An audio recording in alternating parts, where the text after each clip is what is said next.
This meeting is being recorded. Oh, hi everybody. Uh, it's a treat to be here with you all for Spoken World Online week 65. This piece is called Chaos Green Spring. Forth rode the Green Knight in the fall to do deadly battle with the greatest foe in the history of the world.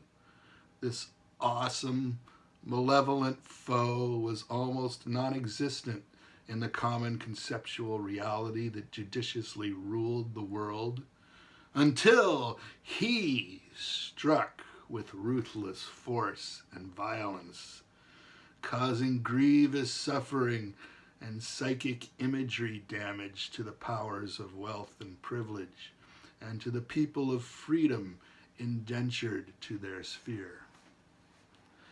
In the winter, the Green Man was decapitated and his body fell to earth, held to gravity.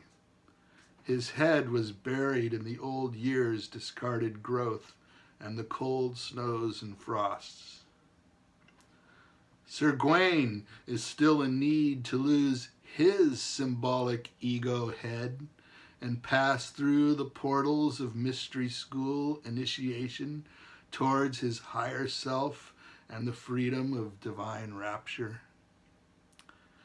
The Hierophant, dressed as a spring carnival barker, extols the people to step this way. Mind your hats going in, mind your boots coming out. Get away from here, kid, you bother me. And see Jesus Osiris in the annual passion play of revelatory renewal of life through animal and vegetable regeneration, death and resurrection, the same old story made new each year again and again and again. The Green Man, as Bacchus or Dionysus, goes forth to the vines with high hopes of grapes to grow in affirmation and anticipation of another year's new wine. Losing his head to the intoxication of wine, the beauty of women as personified by fair maiden Persephone, newly returned from her underworld sojourn, and the wonder of song, of music ancient yet gloriously new. And say, what of those pesky sons of Anacreon? Have they put out a new CD? Are there old songs of lust and mirth now roaring through the speakers of spacefaring ships? Many questions, deep and shallow, unanswered, mused over by the man of letters, a man for all seasons. The nights again are in retreat, though days be blustery indeed. New planetary consciousness begins to grow from and about the Green Man's head. There be shoots of grass and hints of beanstalks and of sunflowers yet to come. In the shadows, in the old world's mulch, there be powerful mushrooms under wise and ancient trees. Ignoring the rowdy music of original women and men in break from cleansing fasts to celebrate the end of winter, who feast on hearty foods and drink strong buckwheat ale. Ignoring that, always alone in an eerie, quiet patch of the forest, there be a leprechaun with a pocket watch on a fine gold chain. He slowly shakes his dour little head, muttering with the purest brogue, where on earth did the time go? The ages have ticked on and on with the tap, tap, tap of the leprechaun's little hammer as he passes the time making shoes one after another and never in pairs.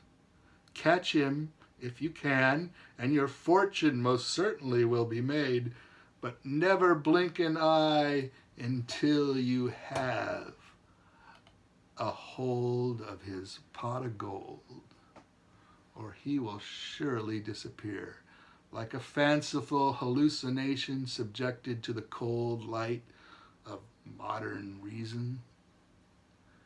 Pay no attention to the Sidhe distracting in their beauty as they eat honey and drink flower, nectar, fairy wine, and the milk of paradise.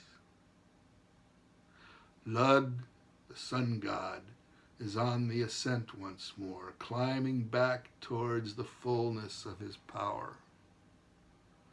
Far and few indeed are those who wanted a chaos spring.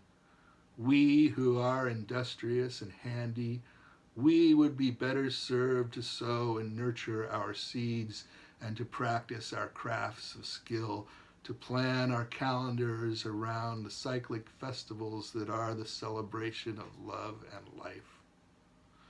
Alas, this spring the unknowable enemy is upon us, his ethereal hand a weapon of mass destruction, his very registration in the territory of our imagination, a potential weapon of mass destruction, virtually a literal doomsday bomb. He must be stopped. What can we do? Get to know our neighbors, strengthen ties with our kin, build alliances in our communities, support and cherish our friends, find the sanctuary of the home fires and keep them lit and burning. Define your own life, but seek the greater good, spark of the inner love and awe, even, I dare say it, in the heart of the enemy, he who is inhuman. It's not easy. It's not even possible. But all of green creation wants an end, once and for all, to the scorched earth policy. It is spring again, and here we go. Thanks. The recording has stopped.